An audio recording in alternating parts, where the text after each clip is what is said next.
Today I visited my friend, actually a very close friend of mine. His name is Mr. Chris Sakwa Wangara. Mm-hmm. Chris Sakwa, the son of Wangara. Chris Sakwa, the son of Wangara. Yes.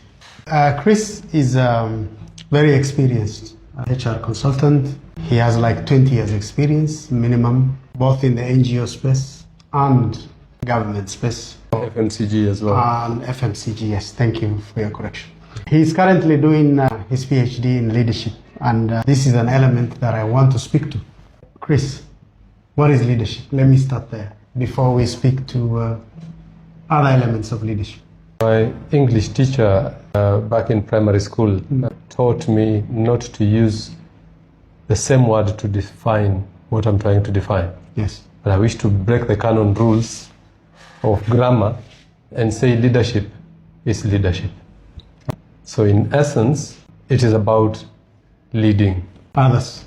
When I narrow down to others, that becomes a difficult conversation to have. Why? Because there's a space for you leading others, but most importantly, and we'll talk about this in another recording, there's a place for you to lead yourself. Okay. So that's why I'm careful not to use others quickly. Yes. Because there's a place for self as well. Self-leadership. Yes. And that we will talk about in another forum. But leadership is basically about guiding something toward a certain direction. That's it. In a layman word. Yes. Okay, good. Now I understand there are different levels of leadership. Correct. So basically, if you could kindly take us through that. Levels of leadership. So let me borrow from John Maxwell. John Maxwell is an established authority in matters leadership and has written many books. The 21 Irrefutable Laws of Leadership, the 17 Indisputable Laws of Teamwork, the 5 levels of leadership, which for me is what I'm going to probably reference today, amongst many other, the 360-degree leader, and many other books that he's done about leadership. He stands out as an authority in that space. Interesting. And in the 5 levels of leadership, this is very interesting. He argues that leaders, within their lifespan as leaders, would ordinarily find themselves leading at different levels with different team members. And I'll come to that later. But these levels are, number 1, the position level. Number 2, the permission level. Number 3, the production level. 3. Number 4, people development level. And number 5, personhood or pinnacle. Some people refer to it as pinnacle. Those are the 5 levels of leadership. Will I be wrong if I call it the 5 P's then? They are P's actually, yes. Okay. They are all P's. Okay. So you're still right, leadership. Will I be wrong if I call it the 5 P's then? They are P's actually, yes. Okay. They are all P's. Okay. So you're still right. Let's start with the position level. Position level. Now, this is the lowest level of leadership. It is the most basic level of leadership. If you as a leader thrive in the position level of leadership, there is a problem. You need to outgrow this level. Why? This is a level where people follow you because they have to. They have no choice. They have no choice. They're the boss. It reminds me of some, but let's get into it, yes. You're the boss. You're the leader. You have the position. You have the title. They don't. Most importantly, they have a paycheck to keep. So they'll do anything to stay on the paycheck. For them, if given a choice, they wouldn't. But they are following you because they have to. That's the position level of leadership. The problem with this level is this. Your followers will end up giving you the least amount of effort. Interesting. They would not go out of their way. Why? I just do my job and that's it. What will keep me around here? Yes. That's it. Okay. Nothing beyond that. Okay. So that is the challenge with this level. And people who are leading at this level are the kind of people who will keep flashing around their titles. Okay. I'm the boss. Yes. I have said it. You know who I am, right? Yes. It's more stamping your authority. But I found a problem with that. And there's an analogy that I would like to use at this point in time to make people who are at this level appreciate they don't need to flash their titles around. Yes. And there's a saying that goes, a tiger does not pronounce its tigritude. If a tiger walks in and says, guys, I'm a tiger, then do you need to run away? So you don't have to move around. Really? Yeah, flashing your title and saying I'm the boss. You don't have to rub it in. Okay. So I don't have to stand up and say, guys, I'm saying this because I'm an authority, because I have 1, 2, 3, 4. I am ABC, there's a problem. That is a position level of leadership. Oh. Definitely not a good place to be, right? Yes, I wouldn't want to be there. You don't want to be there, where people are literally having to stay put because they have a paycheck to keep, because they are in rank lower than you are. They have nothing else they can do. So they are compelled to follow you. But it is a level of leadership. And still, it has its place. And I'll be coming to that. I'm not rubbishing it, but I'm saying it's the lowest level. There's a situation to it. Absolutely. That you can use to apply this kind. Absolutely. This level of leadership. Absolutely. Let me put it down. Good. That is the position level. People follow you because they have to. But you can grow through this level onto the next, which is now permission level. Permission level. Yes, and there are things you can do to grow yourself from the position level to the permission level. And one of the things you do is you become very deliberate as a leader to develop relationships with the people you work for. Interesting. I'm not calling them subordinates deliberately. No, I want to go back to that. I like the word you used. The people you work for. Absolutely. Not work with or work for you. No. If I got it right. Correct. Could you expound a bit on that? If you still consider yourself as high and mighty and these other people as lower than you are, you're missing the mark. Truth be said, none of us has monopoly of knowledge, wisdom, and understanding. Someone could be at that lower level, but they may have the silver bullet that's going to fix our problems as an organization. But they just don't have that title up there. Okay. You have the title. Yes. You have no idea what's supposed to happen. Okay. With all due respect, you are a leader in your own right. Yes. You have achieved so much. Yes. Are there times people have come to you and asked you for guidance and you're blank and you don't know what to do? Yes, many times. Absolutely. Many times. Absolutely. Like you said, I don't have all the knowledge in this world. I'm not, even within the HR space, I'm not a specialist in all the fields of HR. Correct. Yes. And even in the space where you're a specialist, Yes. opportunities or situations come that present themselves and they are totally new. You have never been through these waters before. You have no idea what to do. Exactly. Those moments still Yes. will come, even in Yes. your own space. Yes. And so that then means if you want to consider yourself as the person with all solutions, with all that can address the challenges that you have, and no one else can do it the way you do it, then there is a problem. There is a problem. I agree.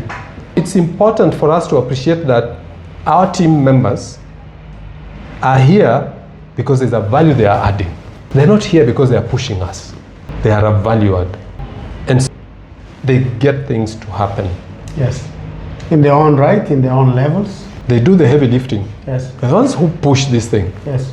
As a leader, of course, you have an appreciation that in leadership, the higher up you go in rank in terms of leadership, the less technical you become, the more political you become. It gets. You are just in coordinating role. Absolutely. Overseeing things to happen. But who's doing the real job? The person.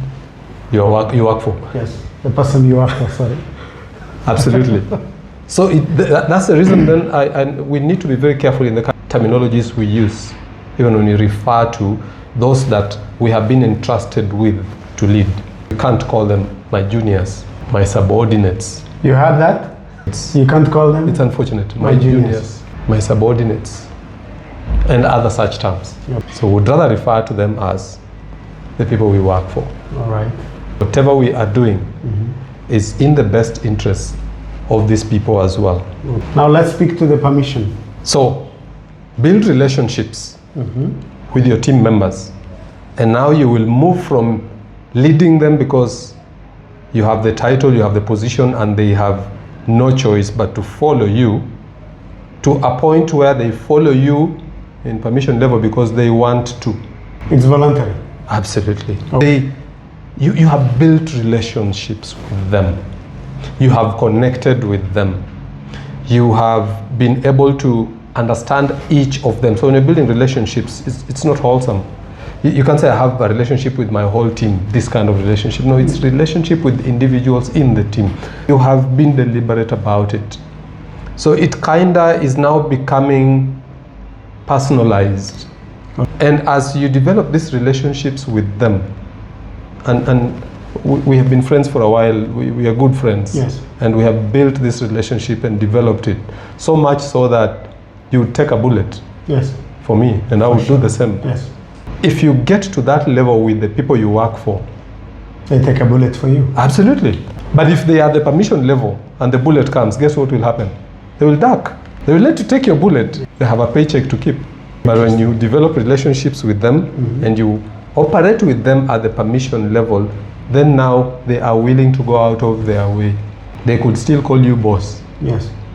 My boss is this kind of boss. Yes. When he asks me to plow in an extra hour, I can go for. Why? Without asking for overtime. Absolutely. Because of the respect and the relationship. The relationship. So you have built it, you have cultivated it, and these people are now following you because they choose to, they want to.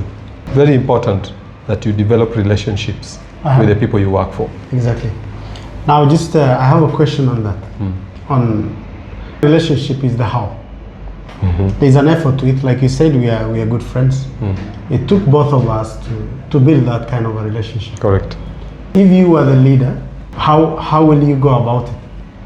Because people also confuse relationship within the organization for relationship also outside the organization.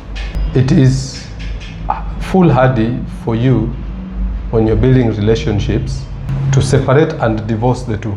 Interesting. If you're my colleague, or if I work for you, or let me just use the ordinary lingo, I'm your boss. Yes. You have a personal issue. If we have a good working relationship, would you hesitate to share about your personal relationship, personal issue that is probably bound to affect work?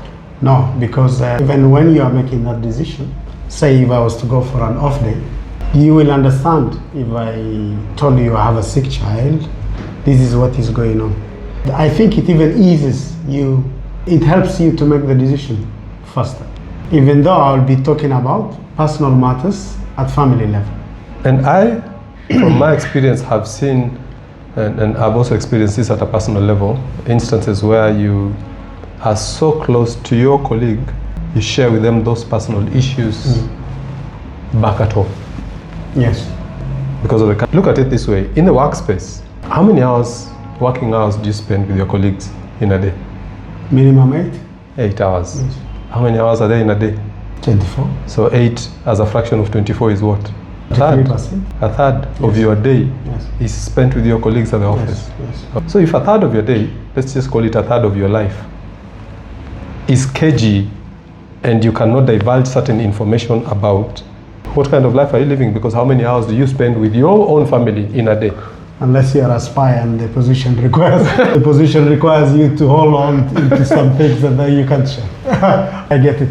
Because we spend a considerable amount of time together, this is where we really are productive in the course of the day, because you'll probably spend a maximum of 4 hours with your family, yet you're spending 8 hours with your colleagues at the work. Your colleagues at the workspace. That workspace then needs to be a safety net of some sort also, and a comfortable place. When it is toxic, you will rub it off even on your family. Yes. That will happen. The domino effect, transfer of stress from the office to every other in terms of your spaces.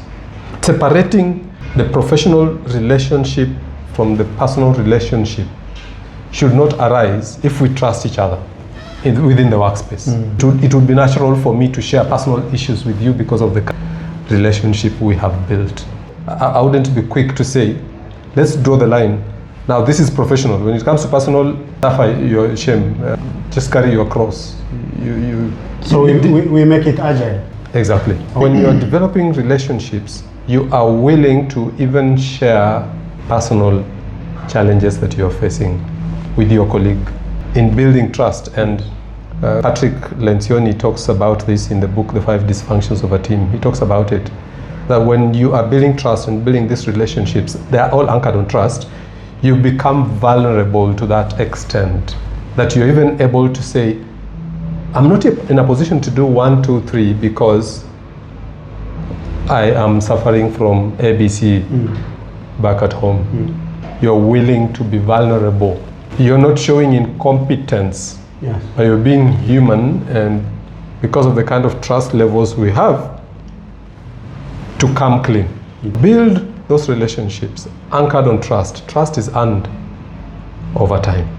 And when you earn the trust of the people you work for, even when you are asking them, guys, it's late, go home to your families, guys are like, no, you go if you have to. Let me hack it in. We have to hack this in so that your work becomes like, you need this report to, they will go out of their way for you because of the relationship you built. Very interesting. That's the second level, permission level. You still can grow from the permission level to the third level, which is you still can grow from the permission level to the third level, which is the production level. Many a times, based on the examples you've given, actually someone will think if you've reached level 2, things are really working well. Because if someone is willing to rake in extra hours because they trust you, because of the kind of relationship that you've worked. And I think many of the, just from my experience, many people might already be stuck at level 2. Let's speak to the third one, and I will really, in my mind, want to understand or see the difference.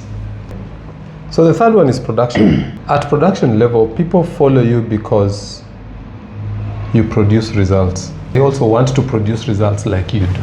You're saying you can't be a lazy leader. Yes.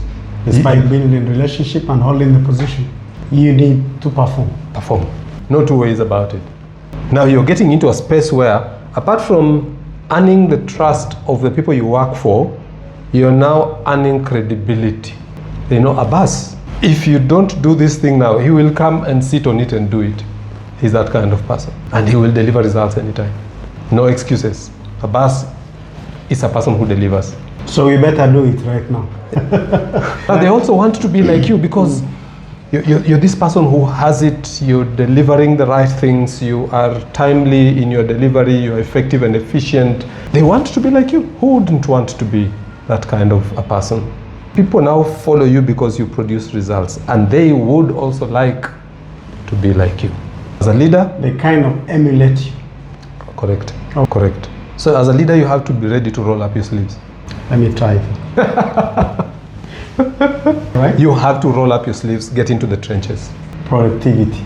Then I speak about what I do if I must speak. Because if you deliver results, you don't have to. Remember, you're a tiger. You don't have to announce it. This defies the common phrase. Do as I say, but don't do as I do. Exactly. It defies that. Definitely. I disagree with that statement in its entirety. So it means you walk the walk and talk the talk? Absolutely. And that's how it should be. That's how it should be. As a leader, if you can't do it, why do you want me, the person you work for, to do it? If you can't do it. Yes, because if I have questions, then you should be the person I will be coming to for guidance. As my leader. Exactly. Not boss. Because, not boss. Because it's like you're asking someone to do something that is life-threatening, yet you yourself cannot do it. The general who doesn't want to go to the battlefield. Thank you. Now that you brought that in, yes. Perfect analogy. Lead from the front. In fact, I like this mindset, and Simon Sinek has written about it. He has a book titled Leaders Eat Last. He's a great author. Oh, he's a very good author. Leaders Eat Last. It's a military approach. The general will be the last one to serve. And the first to reach in the battleground. The first at the forefront, absolutely. Yes. And the last to leave. Thank you. Wow. That kind of mindset is what you need to have as a leader. So please, roll up your sleeves, get into the trenches, do the work, because guess what? People are watching you. And as they watch you, the good things you do, the results you deliver, guess what they do to your account? It trickles in. It's a top up to your account. Become lazy. Both to your personality, and I'm assuming here, if I was leading a profit-making organization, then we are speaking profit because of the productivity elements, not at personal level and work-related, but also if this was a salesperson you're leading or in the factory and we're talking production, this aspect of it could affect all those elements within the organization. Correct. So people follow you because you produce. And their bottom line is this: they want to be like you. So it means you probably are better than they are. Yeah. Come forth with your A game, best foot forward. Someone is watching and they want to be like you. Because you have moved from just commanding them to having a relationship with them, and now you are aping behavior. You are modeling behavior. You are doing that which you want others to do. And because you do and deliver, they also want to become like you. They also want to deliver and produce results like you do. Okay. Now that the team has followed you to that level and we're here, let's go to the next one. So, they want to be like you. Yes. They want to deliver results. Yes. But something needs to be done if they are to be like you and deliver the results. What is that thing that needs to happen? There's a gap, meaning in terms of skills and everything. So as a leader, what are you supposed to do? So you are supposed to develop them. Okay. So the fourth level is people development. Yes. So you're supposed to grow them. You're supposed to invest yourself and your resources in getting them to become like you. So now we are speaking the fourth level. People development, yes. People development. Now people follow you because of what you have done for them. You have reproduced yourself in them. You have made leaders out of them. Yes. They can do what you do. You're at par. Absolutely. Because you're willing to bring them to that level. And you no longer, it means then, by the time you're getting to people development and wanting to make people be like you, you literally have overcome your own insecurities. Yeah. You're no longer worried about if they know what I do. I don't want to say it, but you've reminded me of something. Those insecurities can be something else, but let's focus on this subject. Yeah, because the worry to many leaders in getting people developed to become like them is, I could be redundant. Yes. If they know what it is I know, they could take my job. I have a friend who taught me that valid lesson when I was formally employed. He was the supervisor, I was a sales administrator, and I was reporting to him. And he taught me everything he does. Everything he does. Wow. And he would walk around relating with people. And overseeing things at his level. Because someone said, we don't manage people, we manage things. Yes. We lead people. We lead people. So his was the political thing I was talking about. Yes. Less of technical, and he equipped me to be able to do, even to the extent of giving me his rights to log into the system to do what needs to be done. Trust. Reminds me of what you said. We had come from somewhere with this guy. Yes. At the time, I didn't know about the 5 levels of leadership. We were just working. But when I came to learn about it, I could now see it and in how that you could place him somewhere. Absolutely. Wow. He taught me what he does. Shortly after, the guy is promoted and taken to another branch, and now his position is vacant. I am 2 levels lower. There are some colleagues who are in between my level and his level as supervisor. These 2 colleagues expressly stated the person who can handle this job is Sakwa. Wow. It came from them. From them. He told the manager, this is the guy for the job. And I was promoted and became their boss. Wow. Big lesson learned. From me, henceforth, to date, I teach people what I do. I equip people to be like me, if not better. Because I appreciated that, just like, let me use this analogy, like Nakuru, Yes. which is somewhere in the Rift Valley part of this country, of Kenya, has many tributaries, Yes. but has no outlet. Yet at some point it was drying up. Yes. With no outlet, Yes. it was drying up. Yes. Victoria has inlets. It has an outlet in the name of River Nile. Yes. Always fresh. Always fresh. So when you give, you are creating room for more. You are reducing the bottlenecks too. Even at the structural level within the organization. Correct? So when you teach others to do what you do, and now they know and can be you, the pressure or the onus now is on you to up you again. You must be deliberate about acquiring a new skill, Yes. a new ability, a new capability, something extra beyond what they now know. So it becomes almost a rat race. You grow them, they catch up again, you grow. They catch up again, you grow. So that way you also grow. Yes. But if you stick to things and you don't empower others to become like you, then you also become like Nakuru. You don't grow. You cannot eat and not go to the washroom.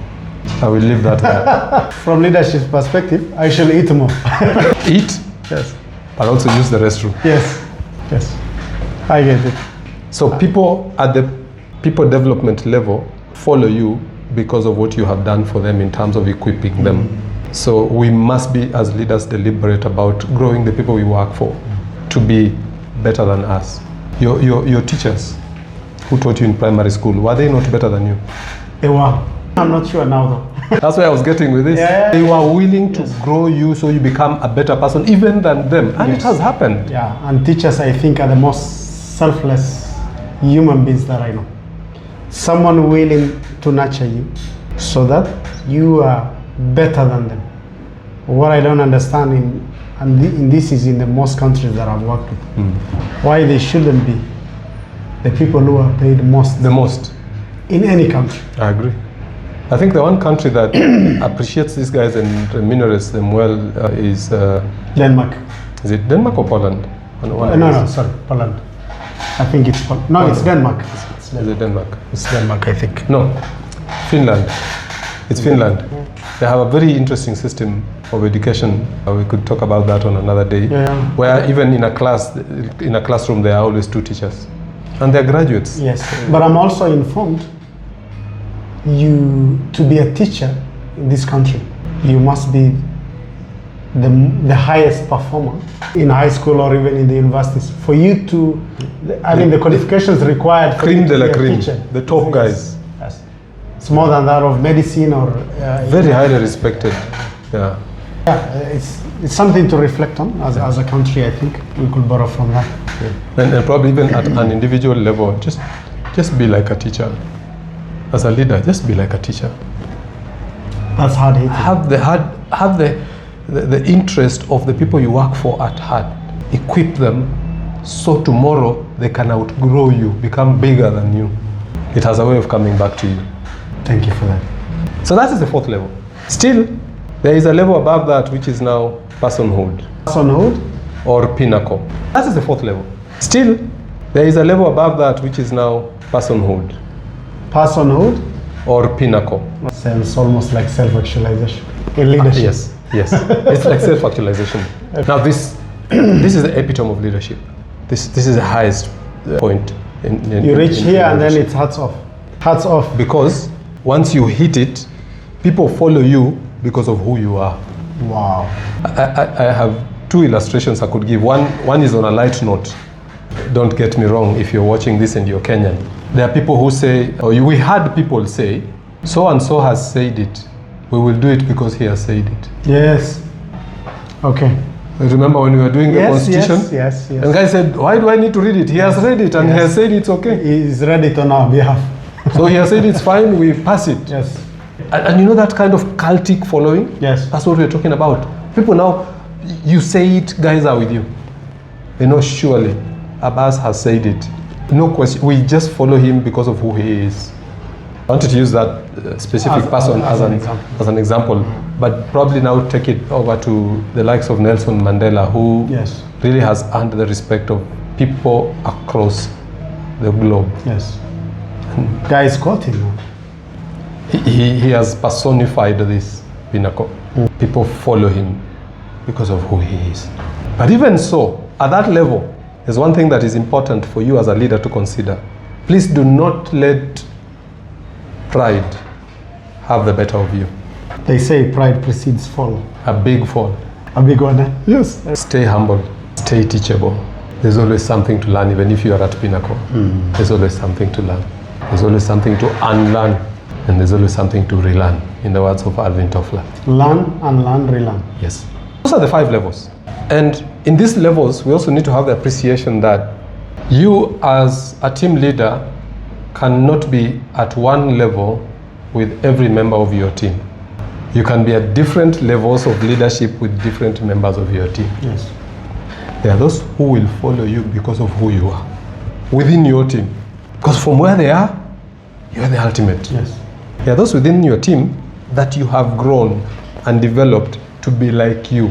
You're operating with these people at the people development level because There's some input that has gone in, you have grown them, you have made leaders out of them. You have replicated yourself or reproduced yourself in them.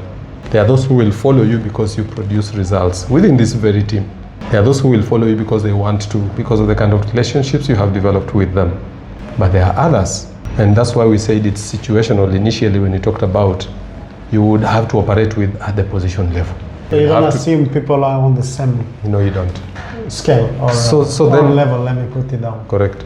Then as a leader, you need to be deliberate to splash your team members or the people you work for in these 5 levels and know where you are at with each of them. Interesting. Does this mean then, let's assume someone is in level 4.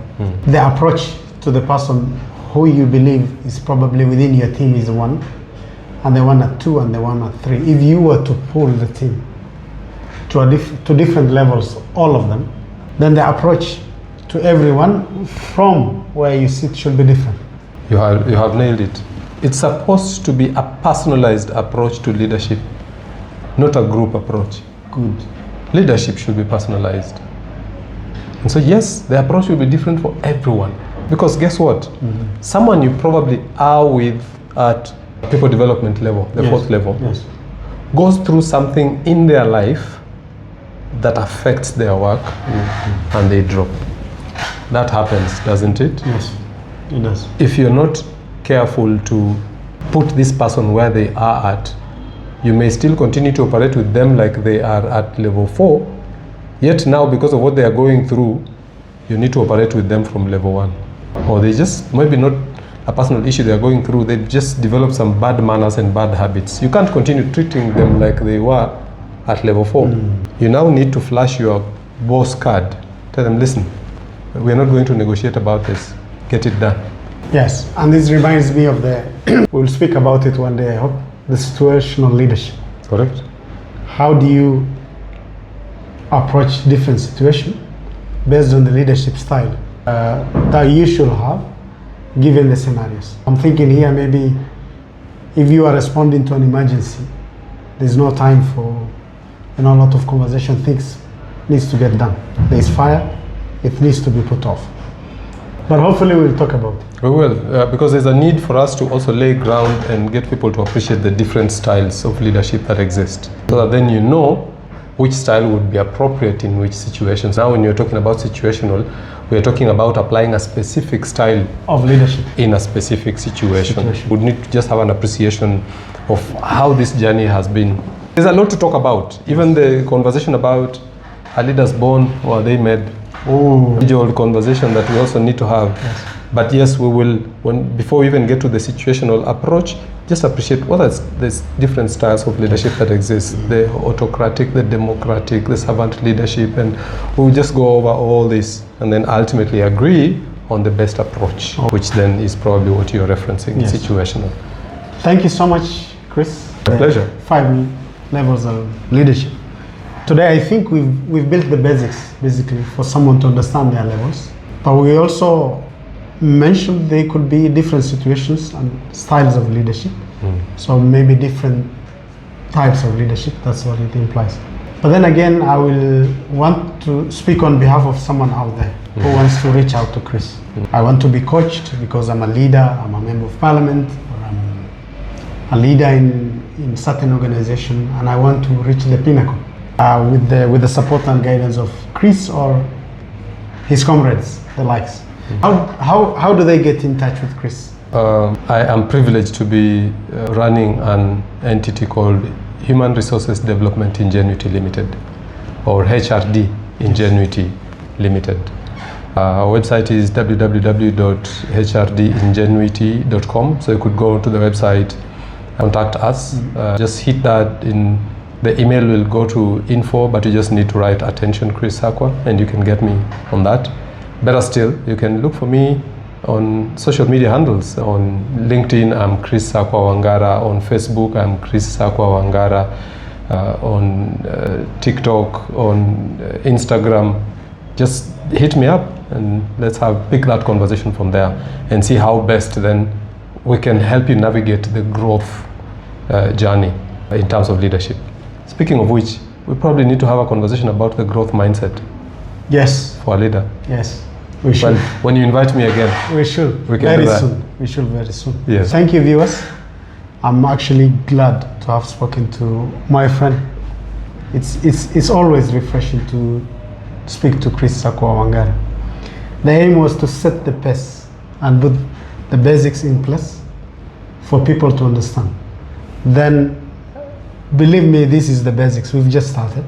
We will get into leadership. Remain blessed. Stay tuned. Subscribe. Thank you.